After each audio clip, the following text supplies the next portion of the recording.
আচ্ছা, নোট পেয়েছি, পড়া হয়নি ওদিকটা। মানে অসহযোগ আন্দোলনের আগে পর্যন্ত আমরা পড়িয়েছিলাম, ঠিক আছে। তাহলে ঠিক আছে। আজকে আমরা অসহযোগ আন্দোলন থেকে শুরু করব। দেখো, অসহযোগ আন্দোলন মানে আমরা জানি নন কোঅপারেশন মুভমেন্ট, যেটা নর্মালি শুরু হয়েছিল 1920 সালে এবং যেটা শেষ হয়ে যায় 1922 সালে। যখন শুরু হয় তখন কে ছিলেন? চেমস্ফোর্ড। যখন শেষ হয় তখন কে ছিলেন? Lord reading. যদি বলে অসহযোগ আন্দোলনের মূল উদ্দেশ্য কি ছিল, তাহলে এক কথায় বলবে কি? স্বরাজ অর্জন। এবার আমরা কিছু কারণে যাব। স্যার সবেমাত্র শুরু হলো স্যার। হ্যাঁ, সবেমাত্র শুরু হলো। এটা হচ্ছে অসহযোগ আন্দোলন ছিল গান্ধীজির নেতৃত্বে পরিচালিত ভারতের প্রথম সর্বভারতীয় আন্দোলন। এই ধরনের প্রশ্ন পরীক্ষায় পড়লে খুবই কনফিউজিং হয়। গান্ধীজি ভারতে প্রথম আন্দোলন বললে সেটা হবে চম্পারণ, কিন্তু প্রথম সর্বভারতীয় আন্দোলন বললে সেটা হবে অসহযোগ আন্দোলন। অসহযোগ আন্দোলনে যদি আমরা কারণ দেখি তাহলে দেখব, একটু প্রথম বিশ্বযুদ্ধে ফিরে যাব। মনে রাখবে যে গান্ধীজি 1915 সালে 9 জানুয়ারি ভারতে ফেরেন এবং তিনি ফিরে যখন আসেন তখন অলরেডি প্রথম বিশ্বযুদ্ধ চলছে। তা তিনি অনুরোধ করেছিলেন ভারতীয়দের কাছে যে ভারতীয়রা যাতে কোনোভাবেই এই যুদ্ধে ব্রিটিশদের কোন রকম সমস্যায় না ফেলে, অর্থাৎ তিনি অনুরোধ করেছিলেন ভারতীয়দের সহযোগিতা করার জন্য।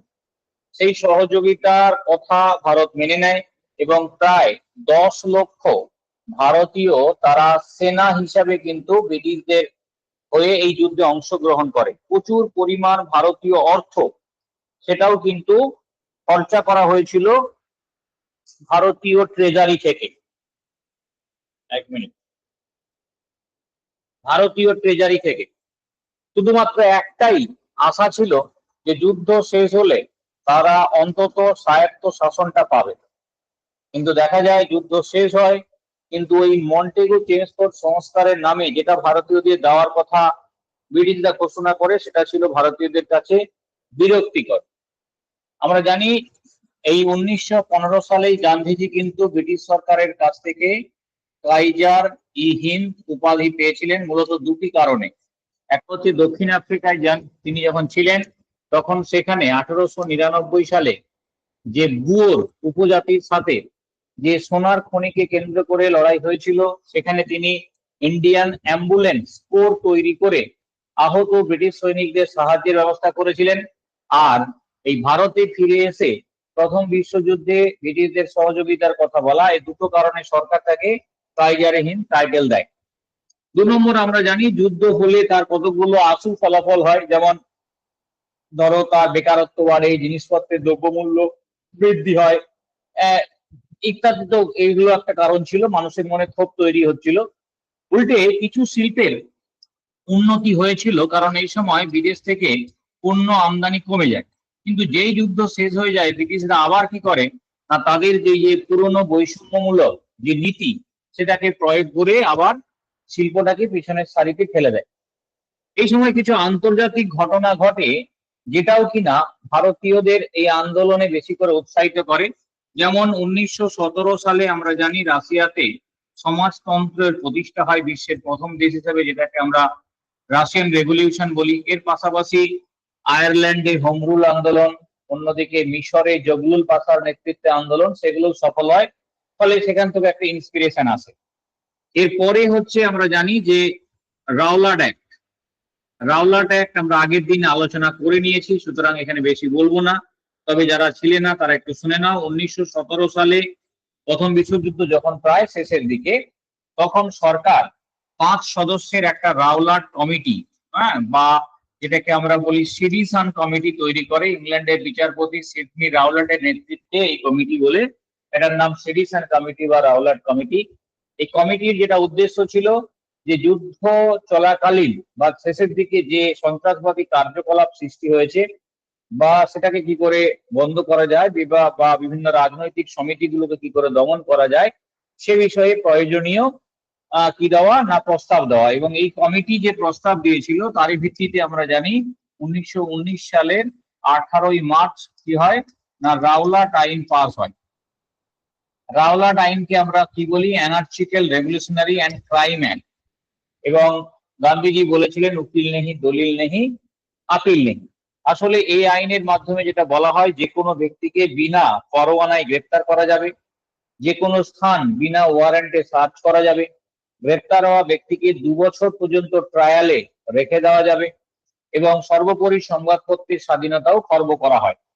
এই রাওলাট আইনকে কেন্দ্র করে আমরা জানি একটা ঘটনা ঘটে, যেটা ছিল কি, আমরা জালিয়ানওয়ালাবাগের হত্যাকাণ্ড। আমরা সবাই এর সাথে পরিচিত। সেটা হচ্ছে 1919 সালের 13ই এপ্রিল এই ঘটনা ঘটে। দুজন স্থানীয় নেতা পাঞ্জাবের সৈফুদ্দিন কিচলু এবং ডক্টর সত্যপাল, তাদের গ্রেপ্তার করা হয়। গান্ধীজি গেলে তাকেও গ্রেপ্তার করে সেখান থেকে পাঠিয়ে দেওয়া হয়। সরকার যে কোনো ধরনের মিটিং মিছিল বা জমায়েতে নিষেধাজ্ঞা জারি করে। তা সত্ত্বেও জনতা তারা নিরস্ত্রভাবে পাঞ্জাবের অমৃতসরের জালিয়ানওয়ালাবাগ, তাতে বলা হয় ওয়ান এন্ট্রান্স আর ওয়ান এক্সিট, এরকম একটি জায়গাতে তারা সমবেত হয়। তাদের উপর প্রায় 1600 রাউন্ড গুলি চলে জেনারেল ওডায়ারের নির্দেশে। আনঅফি সরকারি মতে 379 জনের মৃত্যু হয় এবং 1200 জন সেখানে আহত হন। সরকারিভাবে সংখ্যাটা এটা দেখানো হলেও বেসরকারিভাবে সংখ্যাটা কিন্তু অনেক বেশি। ফলে এই জালিয়ানওয়ালাবাগের হত্যাকাণ্ড কিন্তু অসহযোগ আন্দোলনের পেছনে কার্যকারী ছিল। এর সঙ্গে ছিল কি, খিলাফত আন্দোলন। স্যার বলছি জেনারেল ওডায়ার না জেনারেল আড্ডায়ার স্যার? ওটা এক জায়গায় এমসিকিউ ছিল স্যার। জেনারেল ওডায়ার, ঠিক আছে। আচ্ছা আচ্ছা। এরপরে খিলাফত আন্দোলন। আমরা জানি যে প্রথম বিশ্বযুদ্ধে দুটো গোষ্ঠী ছিল। তোমরা যখন ইউরোপিয়ান ইতিহাস পড়বে তখন জানবে যে একদিকে ছিল ত্রিশক্তি মৈত্রী, একটা ছিল ত্রিশক্তি আতা।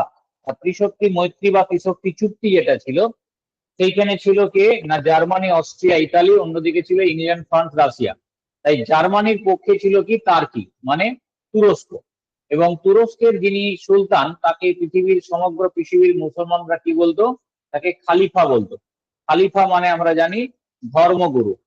এখন যুদ্ধ যখন প্রথমের দিকে শুরু হয়, তখন ইংল্যান্ডের প্রধানমন্ত্রী লয়েড জর্জ ভারতীয় মুসলিমদের আশ্বস্ত করেছিলেন যে এখানে তুরস্কের প্রতি অবমাননাকর সেরকম কোনো পদক্ষেপ নেওয়া হবে না। কিন্তু যত সময় যায় তত দেখা যায় তুরস্কের জায়গাগুলো ব্রিটিশরা কেড়ে নেয়, তাদের এশিয়াতে উপনিবেশগুলো ব্রিটিশরা কেড়ে নেয়, তুরস্ককে ব্যবচ্ছেদ করে দেওয়া হয়, তুরস্কের সুলতানের মর্যাদা হানি করা হয়। ফলে সারা বিশ্বের মুসলমানরা মতো মুসলিমরা আন্দোলন করে। খালিফার সম্মান ও মর্যাদা পুনরুদ্ধারের জন্য আন্দোলন বলে এটার নাম খিলাফত আন্দোলন। এখন এই খিলাফত আন্দোলন যখন ভারতে শুরু হয়েছে, প্রধান দুই নেতা ছিলেন মৌলানা মোহাম্মদ আলী, মৌলানা শওকত আলী। এইখানে একটা জিনিস মনে রাখবে যে গান্ধীজি দেখলেন যে এটা একটা সুযোগ তার সামনে, অর্থাৎ তিনি যদি খিলাফত আন্দোলনকে সমর্থন করেন তাহলে হিন্দু মুসলিম ঐক্যের একটা পরিবেশ তৈরি হবে, যেটা ভারতের স্বাধীনতা আন্দোলনের জন্য খুবই জরুরি। এবং বলতে পারো যে কারণে তিনি, এটা একটা বাইরের দেশের সমস্যা হলেও শুধুমাত্র এটাকে মাথায় রেখে তিনি কিন্তু খিলাফত আন্দোলনকে সমর্থন করেন।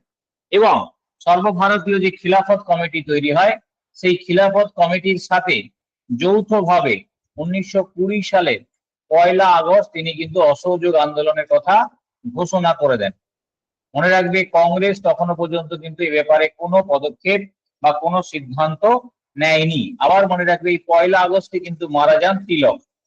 এবং আমরা জানি এই 1 আগস্টই আবার গান্ধীজি ইংরেজদের দেওয়া তার কাইজারি হিন্দ কিন্তু ফিরিয়ে দেন এই খিলাফত সমস্যার কে সামনে রেখে। কোন কোন জায়গাতে তোমরা উত্তর পাবে জালিয়ানওয়ালাবাগের হত্যাকাণ্ডের জন্য গান্ধীজি কাইজারি হিন্দ টাইটেল দিয়েছিলেন, এটা ঠিক নয়। তার কারণ, যে ঘটনা 1919 সালে 13ই এপ্রিল ঘটে যায়, সেই ঘটনার জন্য তিনি যদি 1920 সালের 1 আগস্ট কোনো পদক্ষেপ নেন তাহলে তার সেটা সত্যি হাস্যকর হয়ে দাঁড়ায়। ফলে এই ব্যাপারটা আদৌ ঠিক না। কারণ আমরা জানি রবীন্দ্রনাথ ঠাকুর এই 13ই এপ্রিলের পর 30শে মে তিনি কিন্তু ছেড়ে দিয়েছিলেন তার নাইটহুড টাইটেল, ফলে সেটা কিন্তু গ্রহণযোগ্যতা পায়। কিন্তু গান্ধীজি কখনোই ঘটে যাওয়ার 1.5 বছর পর তিনি তার টাইটেল ফিরিয়ে দেবেন, এটা কিন্তু নয়। অর্থাৎ এখানে যেটা কারণটা হবে সেটা হচ্ছে খিলাফত আন্দোলনকে সামনে রেখে। এইভাবে দেখা যায় যে এই যে সর্বভারতীয় খিলাফত কমিটির সাথে গান্ধীজি ঘোষণা করে দিলেন অসহযোগ আন্দোলনের কথা, সেইটাকে আলোচনার জন্য সেপ্টেম্বরে 1920 সালের সেপ্টেম্বরে ক্যালকাটা অধিবেশন বসে কংগ্রেসের, এবং সেখানে লালা লাজপত রায় ছিলেন তোমার সভাপতি। তা সেখানে যখন অধিবেশন বসলো তখন গান্ধীজি একটা প্রস্তাব রাখলেন, স্বরাজের প্রস্তাব। এখন এই গান্ধীজি স্বরাজের প্রস্তাব রাখার সঙ্গে সঙ্গে কিন্তু তীব্র বাদানুবাদ শুরু হলো। প্রশ্নটা কি কারণে বাদানুবাদ? স্বরাজের, আমরা জানি, তোমরা আমাকে প্রশ্নের উত্তর দাও যে প্রথম স্বরাজের দাবি কবে ওঠে? প্রথম স্বরাজের দাবি কবে ওঠে?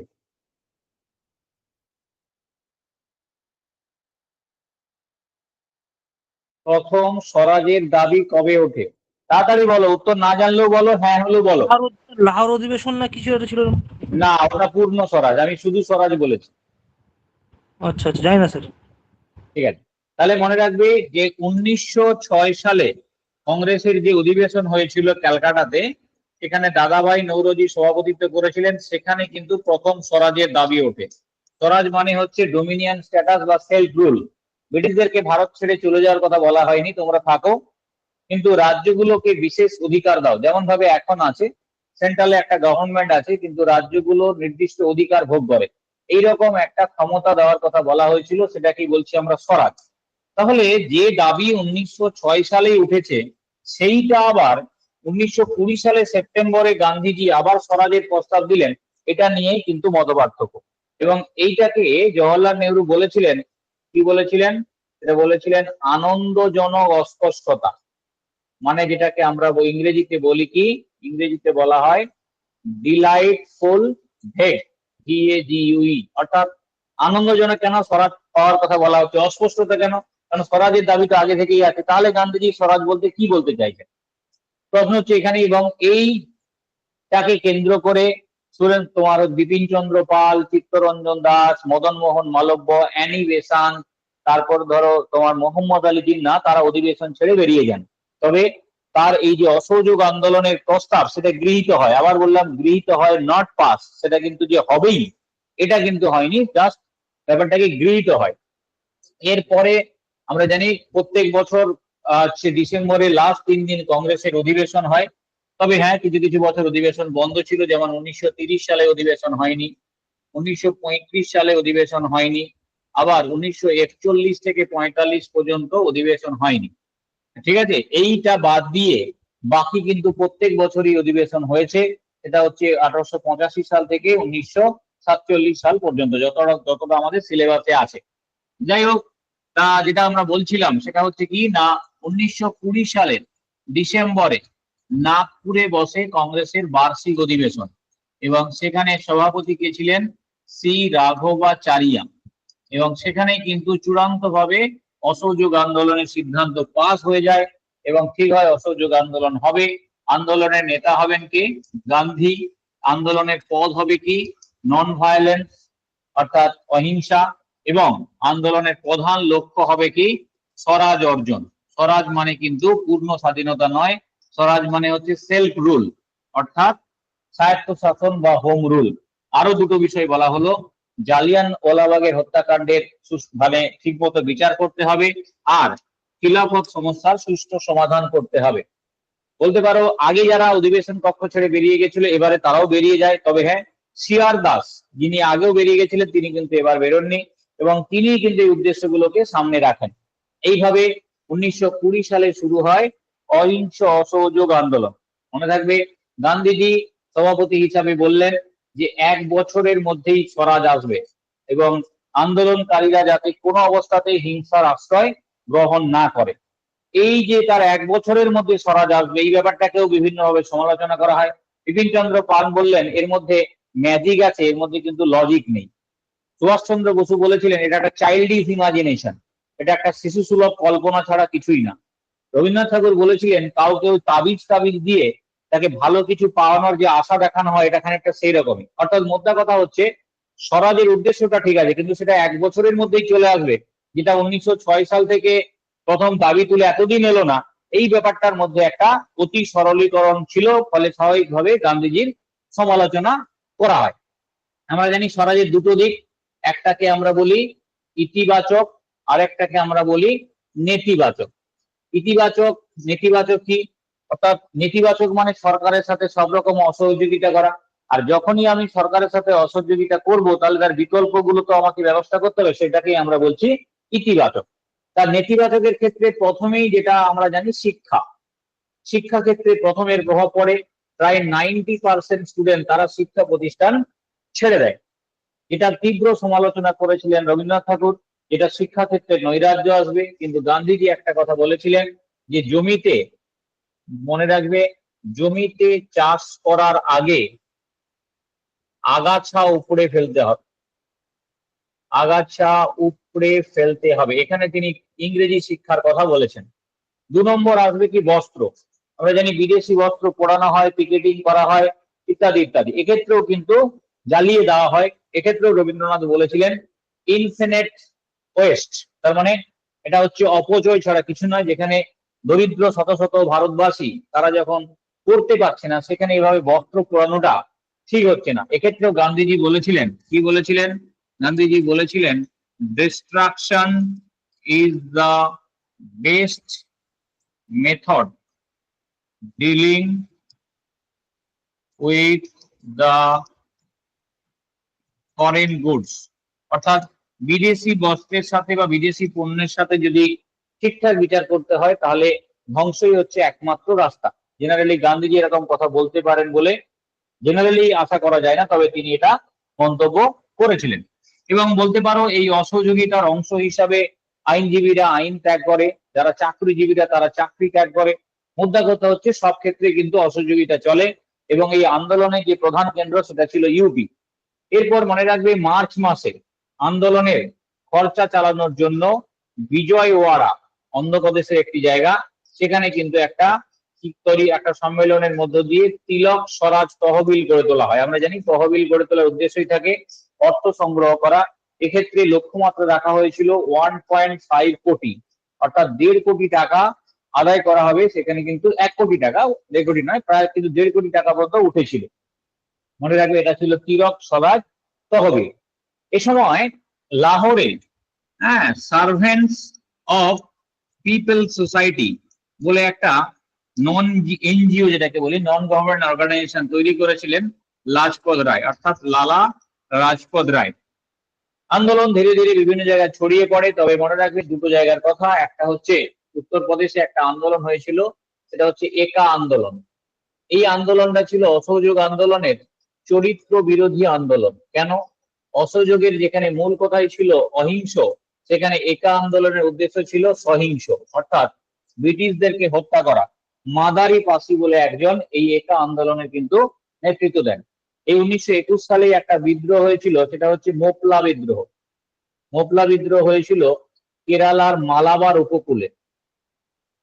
কেরালার মালাবার উপকূলে হয়েছিল মোপলা বিদ্রোহ। তবে মনে রাখবে এই যে মোপলা বিদ্রোহ, এটা ছিল কিন্তু জেনমি, হচ্ছে স্থানীয় যারা, কি বলবো, স্থানীয় যারা মুসলিম কৃষক, তারা ছিল মোপলা, তাদের বিরুদ্ধে আন্দোলন ছিল। কাদের? সেটা ছিল স্থানীয় হিন্দু জমিদার, অর্থাৎ জেনমিদের বিরুদ্ধে।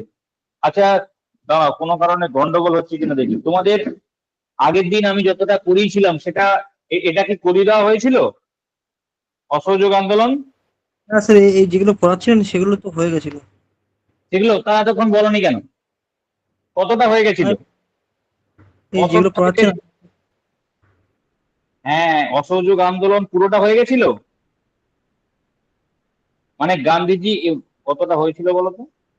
অসহযোগ আন্দোলন তাহলে হয়ে গেছিল, তা এতক্ষণ বলনি কেন? শুধু শুধু আমি এটা পড়াচ্ছি। যাক, এটা আমাদের হয়ে গেছিল। যাক, আমি এখানে যাচ্ছি না। অসহযোগ আন্দোলন কমপ্লিট হয়ে গেছে, আমি ধরে নিয়ে পরের থেকে যাচ্ছি, ঠিক আছে? মনে রাখবি 1922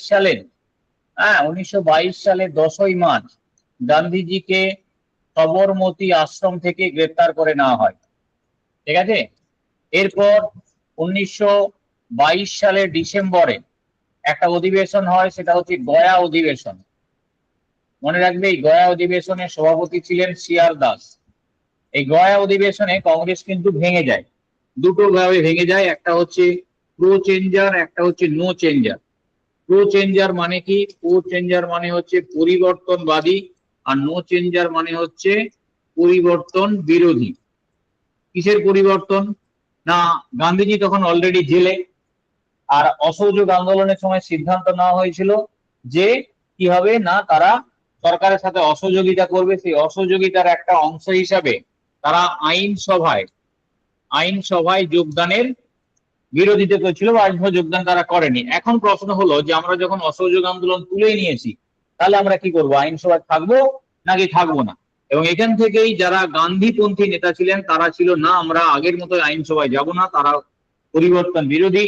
আর যারা সিআর দাসের নেতৃত্বে অন্য একটা গোষ্ঠী, তারা বললো না, আমরা আইনসভায় যাব, সেটা হলো পরিবর্তনবাদী। এখান থেকেই আমরা জানি 1923 সালে তৈরি হয় কি? কংগ্রেস স্বরাজ্য দল, যে দলের আমরা জানি সভাপতি ছিলেন চিত্তরঞ্জন দাস এবং সম্পাদক ছিলেন আমরা মতিলাল নেহেরু। মনে রাখবে, এই স্বরাজ্য দলের প্রথম শীর্ষ সম্মেলন বসেছিল এলাহাবাদে মতিলাল নেহেরুর বাড়িতে। এবং গান্ধী এবং সিআর দাস তিনি 1923 সালে বেঙ্গল প্যাক্ট, বাংলা চুক্তি স্বাক্ষরিত করেছিলেন হিন্দু মুসলিম ঐক্যের জন্য। 1923 সালে স্বরাজ্য দল নির্বাচনে অংশগ্রহণ করে এবং ব্যারাকপুরে তিনি নির্বাচনে এই দলের তরুণ প্রার্থী, তার নাম বিধানচন্দ্র রায়, তিনি সুরেন্দ্রনাথ ব্যানার্জিকে হারিয়ে দেন এবং এর ফলে সুরেন্দ্রনাথ ব্যানার্জি কিন্তু রাজনীতি ছেড়ে দেন। এরপরে মনে রাখবে যে 1924 সালে গড়ে ওঠে Hindustan Republican association. Hindustan Republican association তৈরি হয়েছিল কোথায়? কানপুরে। এগুলো পড়ানো হয়নি তো? না স্যার, না স্যার। হ্যাঁ, হিন্দুস্তান রিপাবলিকান অ্যাসোসিয়েশন কানপুরে হয়। দুজন ছিলেন মনে রাখবে, একজন হচ্ছে যোগেশ চ্যাটার্জি, আরেকজন মনে রাখবে শচীন্দ্র সান্যাল। এদের যে লক্ষ্য ছিল সেটা ছিল সমাজতান্ত্রিক ভারতবর্ষ, এবং বলতে পারো এদের যে সমালোচনাটা সেটা মূলত ছিল গান্ধীজির এইভাবে হঠাৎ করে আন্দোলন তুলে নেওয়া।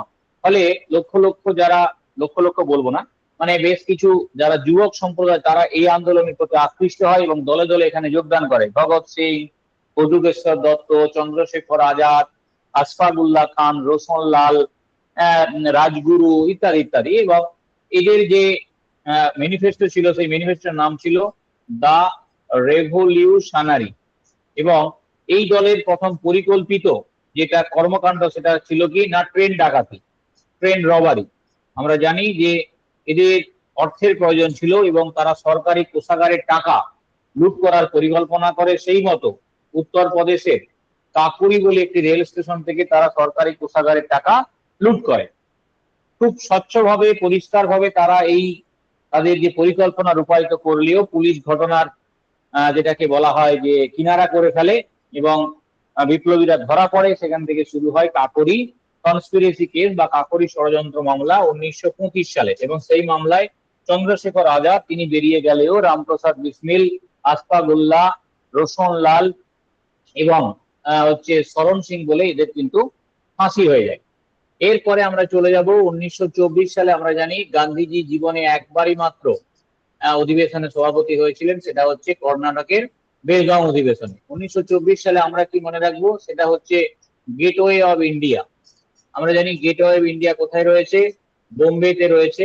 1911 সালে ইংল্যান্ডের রাজা পঞ্চম জর্জ তিনি ভারতে এসেছিলেন এবং তার আশাকে কেন্দ্র করে এই গেটওয়ে অফ ইন্ডিয়া তৈরি শুরু হয়। 24 সালে সেটার উদ্বোধন করেছিলেন কে? রিডিং। এরপরে মনে রাখবে 1924 সালে একজন বাঙালি বিপ্লবীর ফাঁসি হয়, তার নাম গোপীনাথ সাহা। বাঘা যতীনকে যিনি মেরেছিলেন সেই চার্লস টেগার্টকে তিনি হত্যা করতে যান, কিন্তু তাকে না পেয়ে বা ভুল করে তিনি আর্নেস্ট ডে বলে অন্য একজনকে হত্যা করেন এবং তিনি ধরা পড়েন এবং বিচারে তার ফাঁসি হয়। 1924 সালে মনে রাখবে ভারতের দ্বিতীয় কনস্পিরেসি কেস হয় কমিউনিস্টদের বিরুদ্ধে, সেটা ছিল কানপুর কনস্পিরেসি কেস। মুজফফর আহমেদ, এসে ডাঙ্গে যারা প্রমুখ যারা মানে কমিউনিস্ট নেতা ছিলেন তাদেরকে কি করা হয়? তাদেরকে কিন্তু বন্দি করা হয়। এরপর আমরা চলে যাব, সেটা হচ্ছে 1925 সাল। আমরা জানি কংগ্রেসের যে ক্যালকাটা অধিবেশন হয় সেখানে প্রথম ভারতীয় মহিলা হিসাবে সভাপতি হন সরোজিনী নাইডু। আবার মনে রাখবো 1925 সালে ভারতের মাটিতে তৈরি হয় সিপিআই মানে কমিউনিস্ট পার্টি অফ ইন্ডিয়া। আমরা সম্ভবত আগের দিন বলেছি কমিউনিস্ট পার্টি অফ ইন্ডিয়া প্রথম গড়ে উঠেছিল 1920 সালে, সেটা হচ্ছে রাশিয়ার তাসখন্দে, ঠিক আছে। এবং সেটা গড়ে তুলেছিলেন এম.এন. রয়, মোট 24 জনকে সঙ্গে নিয়ে। মনে রাখবে যে এই যে রাশিয়া তাসখন্দে যে কমিউনিস্ট পার্টি গড়ে ওঠে তার প্রতিষ্ঠাতা কে ছিলেন? প্রতিষ্ঠাতা ছিলেন এম.এন. রয়ের উদ্যোগে, এবং তার উদ্যোগে গড়ে ওঠে, এবং প্রতিষ্ঠাতা ছিলেন কিন্তু সেটা হচ্ছে এন.এম. যোশী। ঠিক আছে, এন.এম. যোশী, এবং এর সভাপতি ছিলেন লালা লাজপত রায়, এবং প্রথম সম্পাদক ছিলেন তার নাম দেওয়ান চমনলাল, আর প্রথম ট্রেজারার ছিলেন তার নাম যমুনা লাল বাজাজ, এবং প্রথম সহসভাপতি ছিলেন কিন্তু কাকা বাতিস্তা। তাহলে সেই কমিউনিস্ট পার্টি ভারতের মাটিতে জন্ম নেয় 1925 সালের 26শে ডিসেম্বর, সেটা কিন্তু কানপুরে।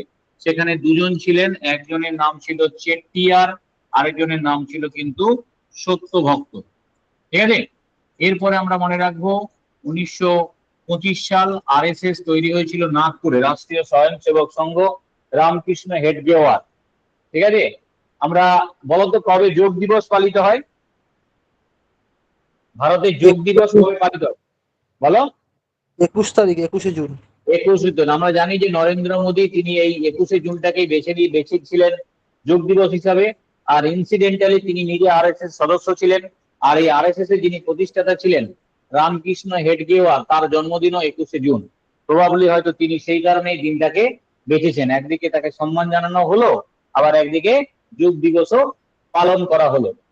এরপর আমরা চলে যাব 1926 সাল। গান্ধীজি 1924 সাল থেকে তিনি হচ্ছে রাজনীতি থেকে সরে গিয়েছিলেন, মানে সক্রিয় রাজনীতি থেকে তিনি আবার ফিরে আসেন। এটা হচ্ছে গৌহাটি অধিবেশনে 1926 সালে যোগদান করেন, এবং এখানে আয়াঙ্গার, মনে রাখবে শ্রীনিবাস আয়াঙ্গার, তিনি এখানকার সভাপতি ছিলেন।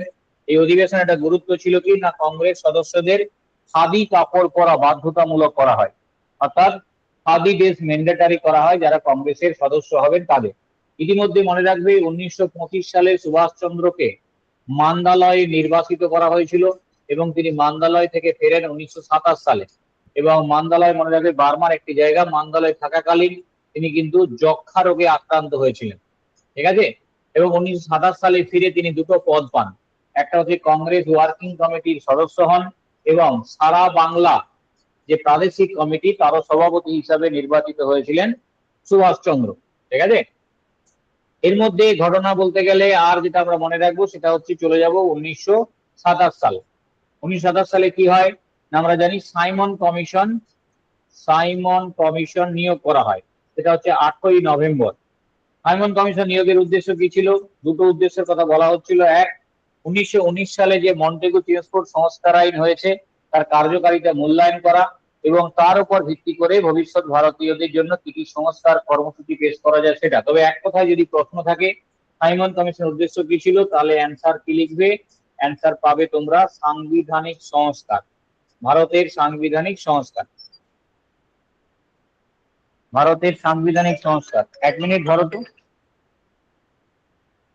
হ্যালো, হ্যাঁ ক্লাস থাকছে, হ্যাঁ হ্যাঁ হ্যাঁ সামনে বুধবার ক্লাস থাকছে। হ্যাঁ হ্যাঁ হ্যাঁ হ্যাঁ, ঠিক আছে, আপনাকে একটা মনে বলা হয়নি, বলে দিলাম। না না বলে দিয়েছিল। ছিলাম না। হুম।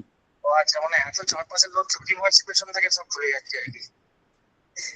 ঠিক আছে, হ্যাঁ হ্যাঁ, আপনি তখন ফ্রি থাকবেন? আমি একটু পরে করছি, ক্লাসে আছি। আমার সাথে ইম্পর্টেন্ট কথা ছিল স্যার। ঠিক আছে ঠিক আছে। ঠিক আছে।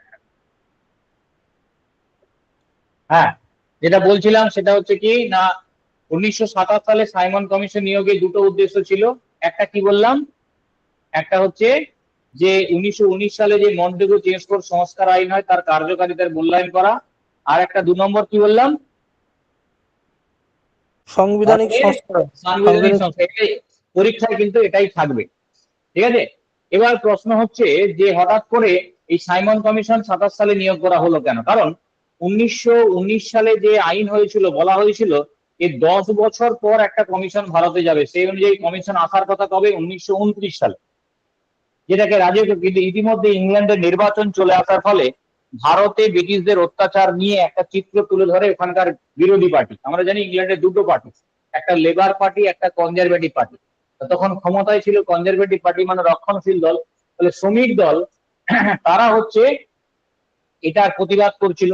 সেই কারণে সরকার 7 সদস্যের একটা কমিশন তৈরি করে, এবং বলে যে এটা ভারতে যাবে, গিয়ে দেখবে ভারতের পরিস্থিতি কিরকম এবং তার উপর ভিত্তি করে পরবর্তী কর্মসূচি বা কি কি ভারতীয়দের জন্য করা যায় সেটা তারা করবে। এখন আমাকে প্রশ্ন বলো যে এই যে সাইমন কমিশন, এটা নভেম্বরে তৈরি হলো এবং এরা এলো কিন্তু 28-এ। প্রশ্ন হচ্ছে, একটা কর্মসূচি নেওয়া হয়েছিল সাইমন ফিরে যাও। এই সাইমন ফিরে যাও বা গো ব্যাক সাইমন, এই স্লোগানটির রচয়িতাকে বলতে পারবে? সাইমন ফিরে যাও স্লোগানটির রচয়িতাকে? অপশন দিলে বলতে পারবো স্যার, মনে পড়ছে না। আচ্ছা, মনে পড়ছে না, আমি বলে দিচ্ছি, তার নাম হচ্ছে ইউসুফ মেহের আলী। এর নাম ইউসুফ মেহের আলী। যাই হোক, সাইমন কমিশন নিয়োগের পর আমরা জানি মাদ্রাজে 1927 সালের যে ডিসেম্বরে অধিবেশন হয় সেখানে কিন্তু সাইমন কমিশনকে বয়কটের সিদ্ধান্ত নেওয়া হয় এবং একই সাথে যেটা বলা হয় যে পূর্ণ স্বাধীনতার একটা প্রস্তাব নেওয়া হয়। আবার বললাম পাস নয়, পূর্ণ স্বাধীনতার একটা প্রস্তাব নেওয়া হয়। জওহরলাল নেহেরু এবং সুভাষ চন্দ্র, যারা কংগ্রেসের তখন তরুণ নেতা, তারা বাধ্য করে এরকম একটা প্রস্তাব নিতে। আর যখন এরপর 1928 সাল, সেটা ছিল 3রা ফেব্রুয়ারি, বোম্বেতে সাইমন কমিশন এসে পৌঁছায় এবং সর্বত্র সাইমন ফিরে যাও বা গো ব্যাক সাইমন ধ্বনি উঠতে থাকে। এবং মনে রাখবে এই যে সাইমন কমিশন যখন ভারতে আসে তখন গান্ধীজি কোথায় ছিলেন? গান্ধীজি মহারাষ্ট্রেরই একটা জায়গা ছিলেন, সেটার নাম ছিল উরুলি কাঞ্চন। কি নাম ছিল? উরুলি কাঞ্চন। এবার সাইমন কমিশনের আসার পর যে ক্ষোভ বিক্ষোভ তৈরি হচ্ছিল, সেই সময় যিনি ভারত সচিব ছিলেন, সেই ভারত সচিবের নাম ছিল কে? বার্কেনহেড। বার্কেনহেড সমালোচনা করলেন ভারতীয়দের এবং বলতে পারো বিদ্রূপ করলেন। বিদ্রূপ করে কি বললেন? বিদ্রূপ করে বললেন যে এই যে সংবিধান সংক্রান্ত বিষয় যেটার সঙ্গে জড়িত, সেই বিষয়ে সমালোচনা করা বা প্রতিবাদ করার কোনো এখতিয়ার ভারতীয়দের নেই। তার কারণটা হচ্ছে যে এই মানে সংবিধান সংক্রান্ত কোনো বিষয়ে আলোচনাতে অংশগ্রহণ করা তাদের যোগ্যতাও নেই। ভারতীয়দের যেটা অভিযোগ ছিল যে 7 সদস্যের কমিশনে কোনো ভারতীয় নেই। এবং এখানে এই সমালোচনার ফলে কি হলো না, তারা একটা চ্যালেঞ্জ দিল কংগ্রেসকে যে তারা যদি মনে করে তারা নিজেদের সংবিধান তৈরি করতে পারবে, তাহলে একটা সংবিধান তৈরি করে দেখাক। এবং এরই ভিত্তিতে আমরা জানি দিল্লিতে আনসারি, আমরা জানি এম এ আনসারি, তার সভাপতিত্বে একটা সম্মেলন বসে দিল্লিতে এবং সেখান থেকে একটা কমিটি তৈরি করা হয়, যে কমিটির নাম হয় নেহেরু কমিটি। এবং তার সভাপতিত্বে কে ছিলেন? মতিলাল নেহেরু। এবং এই কমিটিকে দায়িত্ব দেওয়া হয় যে ভারতের সংবিধান তৈরির নিজস্ব একটা খসড়া তৈরি করা। এবং এই কমিটি অগাস্ট মাসে যে রিপোর্ট দেয় সেটাকে আমরা বলি নেহেরু রিপোর্ট। এরপরে আমরা একটু আগে চলে আসবো, সেটা হচ্ছে কি না 1928 সালে আরো দুটো ঘটনা ঘটে। একটা হচ্ছে HSRA, Hindustan socialist Republic association. এটা তৈরি করেছিলেন চন্দ্রশেখর আজাদ এবং ভগৎ সিং দুজন মিলে। নামকরণটা করেছিলেন ভগৎ সিং। দিল্লির ফিরোজ শাহ কোটলাতে এটা তৈরি হয়েছিল এবং এদের যে ম্যানিফেস্টো ছিল সেটার নাম ছিল ফিলোজফি অফ বোম। এবং এটা লিখেছিলেন কে? ভগবতী চরণ বোহরা। এটা একটা পার্ট। আর একটা পার্ট মনে রাখবে, সেটা হচ্ছে বারদৌলি সত্যাগ্রহ। বারদৌলি সত্যাগ্রহ হয়েছিল 1928-এ, এটা সুরাটের বারদৌলিতে। কার নেতৃত্বে হয়েছিল আমরা সবাই জানি, বল্লভ ভাই প্যাটেল। কেন হয়েছিল বলতে পারবে বারদৌলি সত্যাগ্রহ? ওইখানে স্যার বারদৌলি সত্যাগ্রহ, তুলো চাষ তুলো চাষ কি হয়েছিল বলো? তুলো চাষ নিয়ে কিছুটা ঝামেলা হচ্ছিল তখন। ওই ইন্টারন্যাশনাল মার্কেটে কটনের দাম কমে গেলেও সরকার কটনের উপরে 22% ট্যাক্স বাড়ায়। প্রথমে 30% করেছিল, পরে কমিয়ে সেটাকে 21.97 করলেও সেটাকে যথেষ্ট বেশি বলে মনে হয়েছিল, সেটাকে 22% ধরা হয়। এর প্রতিবাদে বারদৌলি সত্যাগ্রহ হয়। এবং মনে রাখবে যে এই সত্যাগ্রহের সাফল্যের জন্য তিনি সর্দার উপাধি পান। ওখানকার যারা নারী সত্যাগ্রহীরা তাকে সর্দার উপাধি দেন। আর এই বারদৌলি সত্যাগ্রহের প্রেক্ষিতে সরকার একটা কমিশন তৈরি করে, সেটার নাম ব্লুমফিল্ড ম্যাক্সওয়েল কমিশন। ঠিক আছে, তাহলে ব্লুমফিল্ড ম্যাক্সওয়েল কমিশন তৈরি হয় কিসের জন্য সেটা মনে রাখবে, তাহলে বারদৌলি সত্যাগ্রহের জন্য। এরপর আমরা জানি league for India, league for independence তৈরি করেছিলেন সুভাষচন্দ্র বসু, জওহরলাল নেহেরু, সেটাও 1928 সালে। এরপর আমরা 28-এ ছিলাম নেহেরু রিপোর্ট। নেহেরু রিপোর্ট যখনই প্রকাশিত হলো তখন সেটার তীব্র সমালোচনা করলেন এই সুভাষচন্দ্র এবং জওহরলাল নেহরুর মতো নেতারা, কারণ তাদের যেহেতু আগে থেকেই দাবি ছিল পূর্ণ স্বাধীনতার, তাহলে আবার স্বরাজের দাবি কেন? কারণ এই যে নেহেরু রিপোর্ট, তাতে যা যা দাবি করা হয় তার মধ্যে অন্যতম দাবি ছিল স্বরাজ। আগেই বলেছি স্বরাজের দাবি 1906 সাল থেকে ওঠে। সেই স্বরাজের জন্যই 1920 সালে অসহযোগ আন্দোলন হয়, তাতেও কিন্তু তারা কিছু দেয়নি। সেই স্বরাজের দাবি আবার করা হলো, এবার সময় দেওয়া হলো লাস্ট 1 বছর। এটা নিয়ে আপত্তি ছিল যে আবার স্বরাজের প্রশ্ন কেন, যেখানে পূর্ণ স্বরাজের একটা প্রস্তাব আগে থেকেই উঠেছে। তা গান্ধীজি তাদের আশ্বস্ত করার জন্য বললেন এই 1 বছর যে সময়সীমা দেওয়া হয়েছে, 1 বছরের মধ্যে সরকার যদি তাদের দাবি পূরণ না করে তাহলে তিনি কিন্তু পূর্ণ স্বাধীনতার পথে যাবেন, আন্দোলনের পথে যাবেন, সেটা তিনি কথা দিলেন। 1928 সালের যে ক্যালকাটা অধিবেশন হয়েছিল, অর্থাৎ মতিলাল নেহেরু যেখানে সভাপতি করেছিলেন সেইখানে। এরপর আমরা চলে যাব 1929 সাল। অনেকগুলো কারণে ইম্পর্টেন্ট।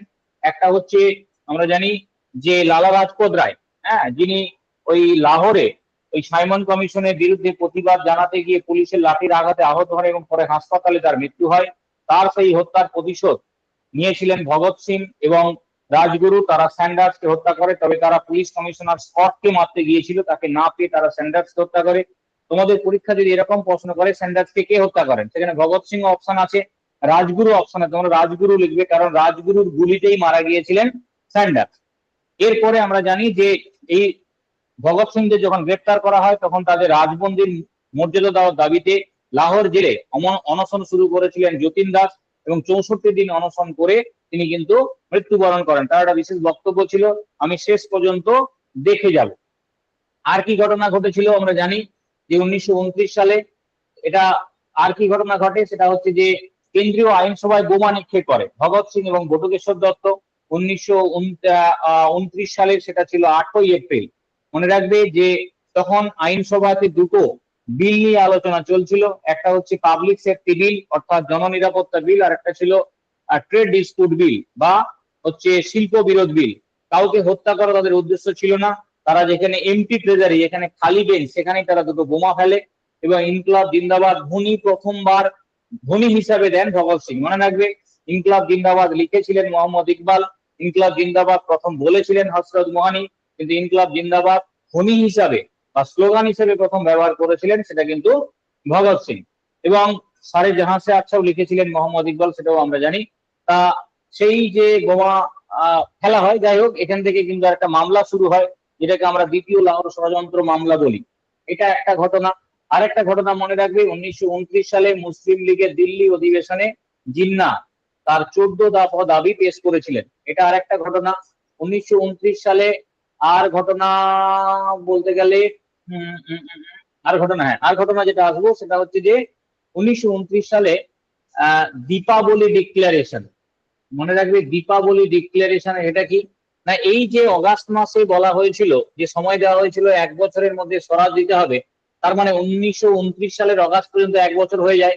তারপর তার মধ্যে কিন্তু সরকার এই স্বরাজ দেওয়ার ব্যাপারে কোনো উদ্যোগ নেয়নি। স্বাভাবিকভাবে গান্ধীজি যখন ধরেই নিয়েছিলেন যে তার সামনে আর কোনো রাস্তা খোলা নেই, এবার পূর্ণ স্বরাজের পথে যেতে হবে, সে সময়ই 31শে অক্টোবর এই লর্ড আরউইন তিনি তার দীপাবলি ডিক্লারেশন ঘোষণা করে বললেন যে ভারতীয়দের স্বরাজ দেওয়া হচ্ছে বা স্বরাজের কথা ঘোষণা করলেন। কিন্তু এর তীব্র প্রতিবাদ এলো কোথা থেকে? ইংল্যান্ডের পার্লামেন্ট থেকে পরিষ্কার করে বলে দেওয়া হলো এরকম কোনো ঘোষণা করার কথা আরউইনকে বলা হয়নি। গান্ধীজি সহ নেতারা তারা যখন তার বাসভবনে দেখা করতে যান তখন তিনি বলেন আমার আর কিছু করার নেই। ফলে বুঝতেই পারছো গান্ধীজির কাছেও আর কিছু করার ছিল না। এবং তাই প্রেক্ষিতে আমরা জানি 1929 সালে ডিসেম্বরে যে লাহোর অধিবেশন হয় সেখানে কিন্তু স্বরাজের দাবি বর্জন করা হয় এবং তার জায়গায় চলে আসে পূর্ণ স্বরাজ, যেটাকে আমরা বলি কমপ্লিট ইন্ডিপেন্ডেন্স। এবং এখানে প্রথমবার সভাপতি হন কে? JL নেহেরু বা জওহরলাল নেহেরু। এটা 1 নম্বর। এই অধিবেশনে ঠিক হয় যে এই পূর্ণ স্বরাজ দাবি পূরণ না হওয়া পর্যন্ত কি হবে না, গান্ধীজির নেতৃত্বে আইন অমান্য আন্দোলন হবে। তবে গান্ধীজিকে কথা দিতে হয় এই চৌরি চোরার মতো কোনো ঘটনা ঘটবে আর তিনি হঠাৎ করে আন্দোলন প্রত্যাহার করে নেবেন, সেটা তিনি করতে পারবেন না। এবং 3 নম্বর আরেকটা ডিসিশন নেয় কংগ্রেস ওয়ার্কিং কমিটি যে 1930 সালের 26শে জানুয়ারি দিনটা থেকে তারা ভারতের প্রতীকী স্বাধীনতা দিবস হিসেবে পালন করবে, যতদিন পর্যন্ত তাদের দাবি পূরণ না হচ্ছে। মনে রাখবে এরপরেও কিন্তু গান্ধীজি তিনি কিন্তু এই আইন অমান্য আন্দোলন শুরু করতে চাইছিলেন না। তিনি কি করলেন না 1930 সালে তিনি তার যে ইয়ং ইন্ডিয়া পত্রিকায়, সেই ইয়ং ইন্ডিয়া পত্রিকাতে তিনি সরকারের কাছে কতগুলো দাবি জানালেন, 11 দফা দাবি, এবং বললেন কি যে সরকার যদি তার এই দাবিগুলো মেনে নেয় তাহলে তিনি আইন অমান্য আন্দোলন করবেন না। বলা বাহুল্য সরকার তার কথার কোনো গুরুত্ব দেয়নি। স্বাভাবিকভাবে ফেব্রুয়ারি মাসে 14 থেকে 16 ফেব্রুয়ারি তার যে সবরমতী আশ্রম সেখানে কংগ্রেস ওয়ার্কিং কমিটির বৈঠক হয়, এবং সেই বৈঠকের ভিত্তিতে 2রা মার্চ 1930 সাল গান্ধীজি ঘোষণা করে দিলেন তিনি আইন অমান্য আন্দোলন করছেন, এবং সেটা করবেন কোনটাকে কেন্দ্র করে, লবণকে কেন্দ্র করে। এবং তিনি দুটো মন্তব্য করলেন যে আমি আমার তরি জ্বালিয়ে দিয়েছি, তার মানে আমার পক্ষে আর ফেরা সম্ভব নয়। আর 2 নম্বর বললেন যে আমি হাঁটু গেড়ে চেয়েছিলাম এক টুকরো রুটি, তার পরিবর্তে পেলাম পাথর।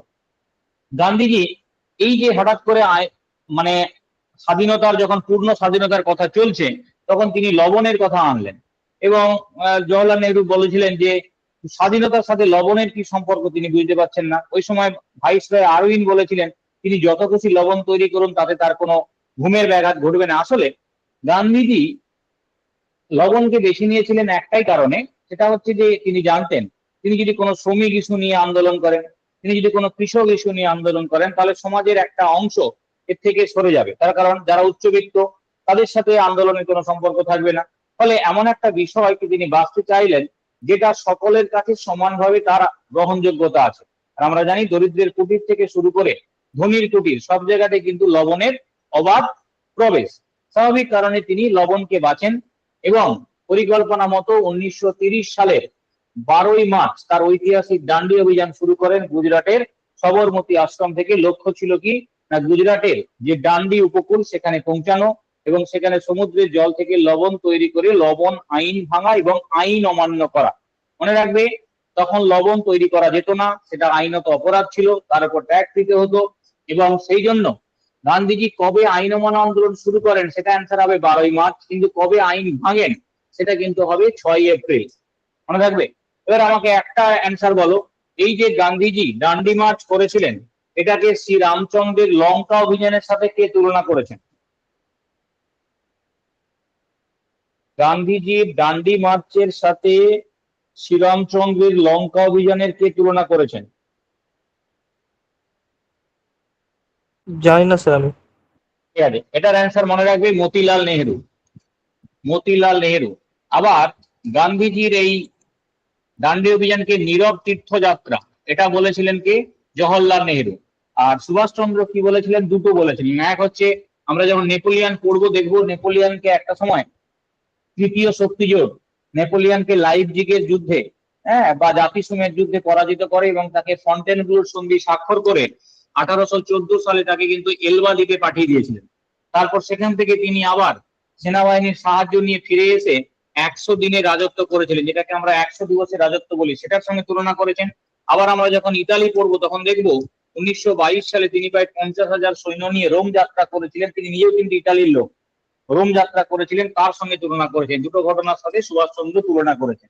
ঠিক আছে, যাই হোক, এবার আমরা যাব যে এই যে ডান্ডি অভিযান তিনি কতজনকে নিয়ে গেছিলেন? 71 জন, 78 জন, 79 জন। মনে রাখবে 71 জন বলেছেন সুমিত সরকার, 79 জন বলেছেন রমেশচন্দ্র মজুমদার, তবে 78 জনটাই ম্যাক্সিমাম বলেছেন, সেটা হচ্ছে অমলেশ ত্রিপাঠী এবং বিপান চন্দ্র, অর্থাৎ 78 জনটাকে আমরা নিই। মনে রাখবে প্রথমে তিনি শুধুমাত্র পুরুষদের নিয়ে এই অভিযান করতে চেয়েছিলেন, কারণ দীর্ঘ পথ। কিন্তু কমলা দেবী চ্যাটার্জি বলে একজন তাকে ইন্সপায়ার করেন, না পুরুষরা নয় মহিলাও এখানে থাকবে, এবং সেই ক্ষেত্রে মহিলারাও সঙ্গে ছিলেন, এবং তার মধ্যে উল্লেখযোগ্য মহিলা ছিলেন আমরা জানি সরোজিনী নাইডু। দীর্ঘ 24 দিন তিনি হাঁটেন, 241 মাইল পথ অতিক্রম করেন, 5ই এপ্রিল ডান্ডিতে পৌঁছান, এবং 6 এপ্রিল সকালে সমুদ্রের জল থেকে লবণ তৈরি করে তিনি আইন ভাঙেন, এবং আইন অমান্য আন্দোলনের আইন অরিজিনালি মানে আইন ভাঙার মধ্য দিয়ে আইন অমান্য আন্দোলন শুরু করেন, সেটা হচ্ছে 6ই এপ্রিল। এর ঠিক 4 দিন পর 10ই এপ্রিল তিনি তার ইয়ং ইন্ডিয়া পত্রিকায় নারী সমাজকে আন্দোলনে যোগদানের আহ্বান জানান। মনে রাখবে স্বাধীনতার কোন আন্দোলনে সব থেকে বেশি নারীরা অংশগ্রহণ করে যদি পরীক্ষায় পড়ে, তাহলে সেটা হবে আইন অমান্য আন্দোলন। এখানে উর্মিলা দেবী, বাসন্তী দেবী, সরোজিনী নাইডু, কমলা নেহেরু, রানী গুইদিলো ইত্যাদি প্রমুখ আমরা নারী নেতৃত্বের কথা পাই। ছেলেদের মধ্যে আমরা চক্রবর্তী রাজা গোপালাচারী, গোপবন্ধু চৌধুরী, হ্যাঁ, তারপরে আমাদের বাংলাতে বীরেন্দ্রনাথ যতীন্দ্রনাথ সেনগুপ্ত ইত্যাদি নেতাদের কথা আমরা আন্দোলনের সময় পাই। 1930 সালে কিন্তু সুভাষ চন্দ্রকে কিন্তু আইন অমান্য আন্দোলনের সময় গ্রেপ্তার করা হয়। আবার 1930 সালে তিনি কিন্তু কলকাতা কর্পোরেশনের মেয়র হয়েছিলেন। এরপর আন্দোলন চলতে থাকে। আমরা জানি আইন অমান্য মানে সব ক্ষেত্রেই আইন অমান্য আন্দোলন করা হয়, কিন্তু গান্ধীজি তিনি তার মূল ফোকাসটা ধরে রাখতে চেয়েছিলেন লবণের জন্য। এই জন্য 1930 সালের 5ই মে তিনি কিন্তু একটা লবণ গোলা অবরোধ করেন, সেটা ছিল ধারসানা, গুজরাটে। এবং সেই ধারসানা লবণ গোলা অবরোধ করতে গিয়ে তাকে পুলিশ গ্রেপ্তার করে, অর্থাৎ যেটাকে আমরা বলি ধারসানা সত্যাগ্রহ। তাকে গ্রেপ্তার করা হলে দায়িত্ব নিয়েছিলেন কে? আব্বাস তায়াবজি। তাকেও গ্রেপ্তার করা হলে এটার দায়িত্ব নেন সরোজিনী নাইডু। ইতিমধ্যে 1930 সালে মে মাসে সাইমন কমিশনের রিপোর্ট প্রকাশিত হয়। আর সাইমন কমিশনের রিপোর্টে আরউইনও খুব একটা খুশি ছিলেন না। যাই হোক, এদিকে আইন অমান্য আন্দোলন তখন তীব্র থেকে তীব্রতর হচ্ছে, এমতো একটা অবস্থাতে আরউইন অনুরোধ করেন ইংল্যান্ডের প্রধানমন্ত্রী র্যামসে ম্যাকডোনাল্ডকে যে লন্ডনে একটা গোলটেবিল বৈঠক করে একটা আলোচনার বসা। সেই আলোচনাতে একদিকে যেমন আইন অমান্য আন্দোলন নিয়ে আলোচনা হবে, ঠিক তেমনি সাইমন কমিশন তার যে রিপোর্ট দিয়েছে সেটা নিয়ে আলোচনা হবে। সাইমন কমিশন তার রিপোর্টে কি বলেছিল? এটা বলেছিল যে 1919 সালে মন্টেগু জেনস্টার সংস্কার আইনে যে প্রাদেশিক ক্ষমতাগুলোকে দুটো ভাগে ভাগ করা হয়েছিল, যেটাকে ডায়ার্কি, সেটাকে বন্ধ করে দেওয়া হোক। 2 নম্বর কি বলেছিল? যে একটা যুক্তরাষ্ট্র কাঠামো তৈরি হবে ব্রিটিশ শাসিত ভারত দেশীয় রাজ্যগুলোকে নিয়ে। আর 3 নম্বর বলা হয়েছিল যে সাম্প্রদায়িক ভিত্তিতে যে নির্বাচন সেটাকে আরো কন্টিনিউ করা হোক। যাই হোক, এইগুলো নিয়ে আলোচনা এবং আইন অমান্য আন্দোলন নিয়ে আলোচনার জন্য তিনি গোলটেবিল বৈঠকের আহ্বান জানান গান্ধীজিকে। বা গান্ধীজি যখন জেলে ছিলেন, কংগ্রেসকে এই বৈঠকে যোগদানের কথা বলা হয়, কিন্তু কংগ্রেস পরিষ্কার জানিয়ে দেয় পূর্ণ স্বরাজ ছাড়া তাদের পক্ষে এই আন্দোলনে এই বৈঠকে যোগ দেওয়া সম্ভব নয়। ফলে কংগ্রেস সেখানে যায়নি, অন্যান্য সমস্ত দল গিয়েছিল। এবং মনে রাখবে, ভারত থেকে যোগদানকারী প্রতিনিধির সংখ্যা ছিল 89 জন। সেখানে কংগ্রেস বাদ দিলে মুসলিম লীগ থেকে শুরু করে, সমাজতান্ত্রিক দল থেকে শুরু করে, হ্যাঁ, তারপরে কমিউনিস্ট পার্টি, অন্যান্য সমস্ত দলের প্রতিনিধিরা সেখানে যোগদান করে। শুধুমাত্র মনে রাখবে কমিউনিস্ট পার্টি যোগদান করেনি, কারণ কমিউনিস্ট পার্টিকে কমিউনিস্ট পার্টি যোগদান করেছিল, পরে নিষিদ্ধ করা হয়। মোদ্দা কথা হচ্ছে যে কংগ্রেস ছাড়া বাকি দল সেখানে যোগদান করে, কিন্তু সেই বৈঠক আলটিমেটলি ভেস্তে যায়, কারণ সেখানে গিয়ে বিভিন্ন দল তারা আলাদা আলাদা করে তাদের দাবি জানায়। এবং তারপরে সরকার বুঝতে পারে যে কংগ্রেস ছাড়া এই সমস্যার কোনো সমাধান হবে না। ইতিমধ্যে আমরা আরেকটা আলোচনায় একটু ফিরে যাব, সেটা হচ্ছে 1929 সালে, সেটা হচ্ছে মিরাট কনস্পিরেসি কেস। মনে রাখবে যে একটা প্রশ্ন যদি পড়ে যে ভারতে কোন মামলায় বা কোন ষড়যন্ত্র মামলায় সারা বিশ্ব জুড়ে প্রভাব পড়েছিল, তাহলে সেটার অ্যান্সার হবে মিরাট কনস্পিরেসি কেস। হ্যাঁ, এবং এখানে 33 জন কমিউনিস্ট নেতার বিরুদ্ধে এটা মামলাটা হয়। তাদের মধ্যে 2 জন ছিলেন ব্রিটিশ, ফিলিপ স্প্রাট আর বেঞ্জামিন ব্রাডলি। এবং এর বিরুদ্ধে সরকার একটা কমিশন তৈরি করে, সেটা ছিল হুইটলি কমিশন। এটা নিয়ে পরীক্ষায় প্রশ্ন পড়ে, হুইটলি কমিশন কি সংক্রান্ত, তাহলে অ্যান্সার হবে লেবার বা শ্রমিক সংক্রান্ত। এবং এই কমিশনের যে রিপোর্ট বের হয় সেটা হচ্ছে 1933 সালে, এবং কমিউনিস্ট পার্টিকে কিন্তু নিষিদ্ধ ঘোষণা করা হয়, এবং যেটা 42 সাল পর্যন্ত কমিউনিস্ট পার্টি নিষিদ্ধ ছিল। হ্যাঁ, আমরা যেখানে এসেছিলাম সেটা হচ্ছে প্রথম যে গোলটেবিল বৈঠক লন্ডনে হয়। সেই গোলটেবিল বৈঠক চলাকালীন মোহাম্মদ আলী, মুসলিম লীগের একজন সদস্য, তিনি অসুস্থ হয়ে কিন্তু মারা যান। ঠিক আছে, তাহলে যাই হোক, বৈঠক ভেস্তে যায় এবং সরকারও বুঝতে পারে গান্ধীজিকে ছাড়া সমস্যার কোনো সমাধান হবে না। ফলে গান্ধীজিকে জেল থেকে মুক্ত করে দেওয়া হয়, সেটা হচ্ছে 1930 সালের 26শে জানুয়ারি। এবং তার সাথে 31 সালে 26শে জানুয়ারি তাকে মুক্ত করে দেওয়া হয় এবং আলাপ আলোচনা শুরু হয়। এবং বলতে পারো এম.আর. জয়াকার এবং তেজ বাহাদুর সপ্রু, এই 2 জন নেতা মধ্যস্থতা করেন, এবং তারই ভিত্তিতে 1931 সালে 5ই মার্চ কি হয় না, আমরা জানি গান্ধী আরউইন চুক্তি হয়। গান্ধী আরউইনের সঙ্গে চুক্তি হয়, এবং চুক্তিতে কি ঠিক হলো যে গান্ধীজি আপাতভাবে তিনি আইন অমান্য আন্দোলন বন্ধ রাখবেন এবং লন্ডনে দ্বিতীয় গোলটেবিল বৈঠকে যোগদান করতে যাবেন। সরকার কি মেনে নিল? সরকার যেটা মেনে নিল, দমনমূলক আইনগুলো প্রত্যাহার করে নেবেন। দুই, ভারতীয়রা যেখানে যেখানে সম্ভব তারা লবণ তৈরি করবে, কোনো অসুবিধা নেই। সত্যাগ্রহীদের সম্পত্তি ফিরিয়ে দেওয়া হবে, তবে হ্যাঁ, রাজনৈতিক মার্ডারারদের ফিরিয়ে দেওয়া মানে মুক্ত করা হবে না। রাজনৈতিক বন্দীদের মুক্তি দেওয়া হবে, কিন্তু রাজনৈতিক হত্যাকারীদের ছেড়ে দেওয়া হবে না। এ কারণে একটা যদি প্রশ্ন করে কখনো পাও যে গান্ধী আইন চুক্তির সব থেকে নেতিবাচক দিক কি, সেটা হচ্ছে ভগৎ সিং এর ফাঁসি না আটকানো। কারণ আমরা জানি যে 5ই মার্চের পরেই 1931 সালের আমরা জানি যে 23শে মার্চ ভগৎ সিং এর কিন্তু ফাঁসি হয়ে গেছিল। এখন অনেকে বলছে যে গান্ধীজি এই গান্ধী আইন চুক্তিতে একটা শর্ত রাখতেই পারতেন যে ভগৎ সিং এর ফাঁসি দেওয়া যাবে না, কিন্তু বিষয়টা হচ্ছে তিনি তো হত্যাকারী ছিলেন। স্বাভাবিক কারণে তাকে যদি ছেড়ে দেওয়া হয় তাহলে অসংখ্য ভারতীয়দের হত্যা করেও কিন্তু কোনো ফল বা বিচার পাওয়া যাবে না, কারণ তখন ওই ভগৎ সিং এর যুক্তি দিয়েই বলা হবে যে তাদেরকে ছেড়ে দেওয়া হবে। যাই হোক, ইতিমধ্যে আরেকটা ঘটনার কথা আমরা একটু মনে রাখবো, সেটা হচ্ছে 1930 সাল। দুটো ঘটনা, একটা হচ্ছে চট্টগ্রাম অস্ত্রাগার লুণ্ঠন, আর একটা হচ্ছে তোমার রাইটার্স বিল্ডিং আক্রমণ। প্রথমে চট্টগ্রাম অস্ত্রাগার লুণ্ঠনের কথা আসি। যে আমরা জানি যে চট্টগ্রামে মাস্টারদা সূর্য সেনের নেতৃত্বে একটা আন্দোলন হয়, সেখানে গণেশ ঘোষ, লোকনাথ বল, কল্পনা দত্ত, প্রীতিলতা ওয়াদ্দেদার তারা ছিলেন, এবং কিছুদিনের জন্য হলেও চট্টগ্রামকে তারা বাকি ভারতবর্ষ থেকে তারা আলাদা করে। 1930 সালে 18 এপ্রিল এই ঘটনা ঘটে। 22 এপ্রিল জালালাবাদে যুদ্ধ সংগঠিত হয়, যদিও ব্রিটিশরা সেই জায়গা পুনরুদ্ধার করেন। আর কল্পনা দত্তকে অগ্নিযুগের অগ্নিকন্যা বলেছিলেন রবীন্দ্রনাথ ঠাকুর। প্রীতিলতা ওয়াদ্দেদার ছদ্মনাম ছিল আমরা জানি ফুলতার, এবং তিনি 1932 সালে পাহাড়তলী ইউরোপীয় ক্লাব আক্রমণ করতে গিয়ে তার মৃত্যু হয়। এদিকে আমরা জানি 1930 সালে আইন অমান্য আন্দোলনের সময় উত্তর পশ্চিম সীমান্তে খান আব্দুল গফফর খানের নেতৃত্বে আন্দোলন হয়। তিনি সীমান্তের যুদ্ধর্ষ মানে যোদ্ধা পাঠানদের একনিষ্ঠ গান্ধীবাদীতে পরিণত করেন। তিনি পাখতুন নামে একটি পত্রিকা সম্পাদনা করেছিলেন। তিনি পেশোয়ারে একটা সত্যাগ্রহ করেছিলেন, তার অনুগামীদের আমরা লাল পট্টা বাহিনী বলি, এবং তিনি খোদাই খিদমতগার বা ঈশ্বরের সেবক নামে একটি দল তৈরি করেছিলেন। আর কি আমরা আসবো, হ্যাঁ, যেটা বলছিলাম যে 1933 সালে ধরা পড়েন চট্টগ্রামের গৈরালা গ্রামে সূর্য সেন, এবং 1934 সালের 12ই জানুয়ারি কিন্তু সূর্য সেনের ফাঁসি হয়ে যায়। মনে রাখবে এই চট্টগ্রাম অস্ত্রাগার লুণ্ঠনের প্রেক্ষিতে একটা বই ডু অর ডাই, এই বইটি লিখেছিলেন মালিনী চ্যাটার্জি। মনে রাখবে ডু অর ডাই স্লোগানটা ছিল গান্ধীজির, কিন্তু এখানে বললাম এটা একটা বইয়ের নাম ডু অর ডাই, সেটা লিখেছেন মালিনী চ্যাটার্জি। আর একটা আছে রাইটার্স বিল্ডিং আক্রমণ। আমরা জানি যে সে সময় অত্যাচারী কারা বিভাগের শাসক ছিলেন জেনারেল সিমসন। এই সিমসনকে হত্যা করার জন্য বিনয় বাদল দীনেশ তারা রাইটার্স বিল্ডিং অভিযান করেন, এবং সিমসনকে তারা হত্যাও করেন, কিন্তু পরিস্থিতি বেগতিক দেখে বিনয় বাদল আত্মহত্যা করেন। দীনেশ ধরা পড়েন এবং কারাগারে মানে তাকে হাসপাতালে নিয়ে গিয়ে সুস্থ করা হয়। তারপর তাকে 1931 সালের 7ই জুলাই তার ফাঁসি দেওয়া হয়। মনে রাখবে যে ফাঁসি দিয়েছিলেন বিচারপতি গার্লিক, তাকে আবার মেরেছিলেন একজন বিপ্লবী কানাইলাল ভট্টা। এদিকে 1931 সালে চন্দ্রশেখর আজাদকে এলাহাবাদের আলফ্রেড পার্কে গুলি করে কিন্তু হত্যা করা হয়েছিল।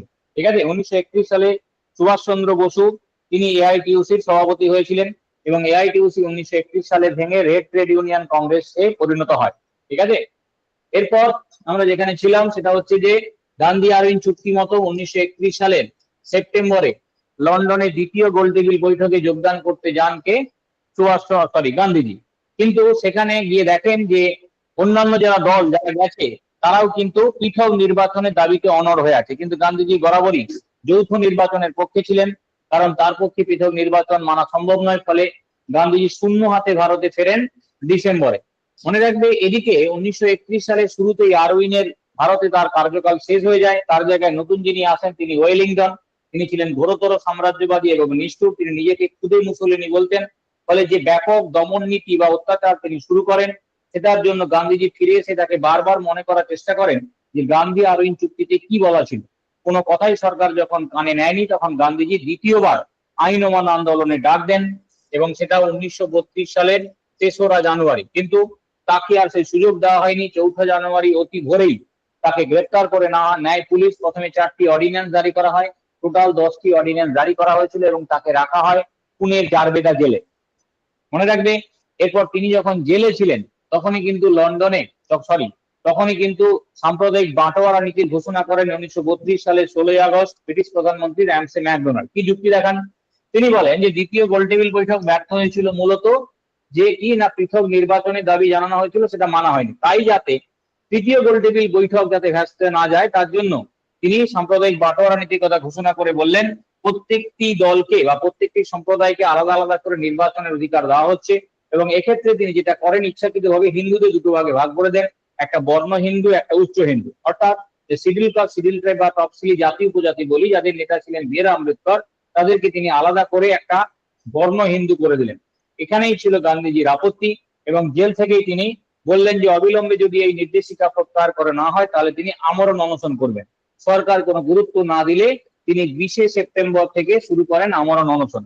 তার স্বাস্থ্যের অবনতি ঘটে, এটাও ছিল গান্ধীজির ভুল পদক্ষেপ, কারণ দ্বিতীয় পর্যায়ের আইন অমান্য আন্দোলন কিন্তু আবার জোরদার জায়গায় গিয়ে যাচ্ছিল। তখনই তার এই অনশনের সিদ্ধান্ত আবার কিন্তু আন্দোলনকে পেছনের সারিতে ফেলে দেয়। জনগণ তার স্বাস্থ্য নিয়ে চিন্তিত হয়ে পড়েন। স্বাভাবিকভাবে আবার মদন মোহন মালব্যতে মধ্যস্থতা করেন এবং শেষ পর্যন্ত 25শে সেপ্টেম্বর 1932 সালে হয় পুনা চুক্তি স্বাক্ষরিত হয় আম্বেদকরের সাথে। আম্বেদকর রাজি হন যে না, তিনি পৃথক নির্বাচনে থাকবেন না, তিনি যৌথ নির্বাচনে থাকবেন। পরিবর্তে কেন্দ্রীয় আইনসভায় তাদের যে আসন, যেটা 71টা ছিল, সেখান থেকে বাড়িয়ে 148টা করা হয়। একই সাথে প্রাদেশিক আইনসভাতেও তাদের জন্য সংরক্ষণের ব্যবস্থা করা হয়। মনে রাখবে, এরপর ঠিক পরের দিন 26শে সেপ্টেম্বর গান্ধীজিকে জেল থেকে ছেড়ে দেওয়া হয়। মনে রাখবে যে প্রথম গোলটেবিল বৈঠকে বলেছিলাম 89 জন, দ্বিতীয় গোলটেবিল বৈঠকে যোগদান ছিলেন 112 জন, তৃতীয় গোলটেবিল বৈঠকে 46 জন, সেখানে কংগ্রেস যোগদানই করেনি। তবে হ্যাঁ, 3টে গোলটেবিল বৈঠকেই 4 জন ব্যক্তি কমন ছিলেন, তাদের নাম মনে রাখবে। একজন হচ্ছে ফজলুল হক, হ্যাঁ, আর 2 নম্বর হচ্ছে বি আর আম্বেদকর, 3 নম্বর হচ্ছে তেজ বাহাদুর সপ্রু, আর 4 নম্বর হচ্ছে মোহাম্মদ ইকবাল। তবে এদের মধ্যে 3 জন ছিলেন রাজনৈতিক প্রতিনিধি। মোহাম্মদ ইকবাল তিনি ছিলেন আমন্ত্রিত অতিথি। যাই হোক, সেটা হচ্ছে যে গান্ধীজি কিন্তু এবার মন থেকেই চেয়েছিলেন আন্দোলন তুলে নিতে, তার একটা সুযোগ তিনি খুঁজছিলেন। তিনি নিজে 1933 সালে ব্যক্তিগত সত্যাগ্রহ শুরু করেন, সেটা খুব একটা কার্যকর হয়নি। এবং 1934 সালে একটা বিহারে পাটনাতে ভয়াবহ একটা ভূমিকম্প হয়, এবং যখন মানুষের ফোকাসটা পুরো ওইদিকে চলে যায়, তখন তিনি সুযোগ বুঝে 1934 সালের 8ই মে অফিসিয়ালি তিনি পাটনা থেকে আইন অমান্য আন্দোলন প্রত্যাহারের কথা ঘোষণা করেন। মনে রাখবে, আইন অমান্য আন্দোলনের সময় এটা জাতীয় আন্দোলনে পরিণত হয়েছিল, সেটা মহারাষ্ট্রের সোলাপুর। ঠিক আছে, এই হচ্ছে আইন অমান্য আন্দোলন পর্যন্ত আমাদের কমপ্লিট হলো। ঠিক আছে, তাহলে 1922 থেকে 1934 পর্যন্ত আমাদের কমপ্লিট হলো। নেক্সট আমরা আমাদের টপিক রইল মাত্র আর দুটো। ঠিক আছে, ইন্ডিয়ান হিস্ট্রি, একটা হচ্ছে ভারত ছাড়ো আন্দোলন, আর একটা হচ্ছে মুসলিম লীগ, আর হচ্ছে দেশভাগ। আর এর মাঝে যে টপিক গুলো যেমন থাকে সেটা আমি আলোচনা করে দেবো। ঠিক আছে, হ্যাঁ স্যার। বুঝতে পেরেছো তো?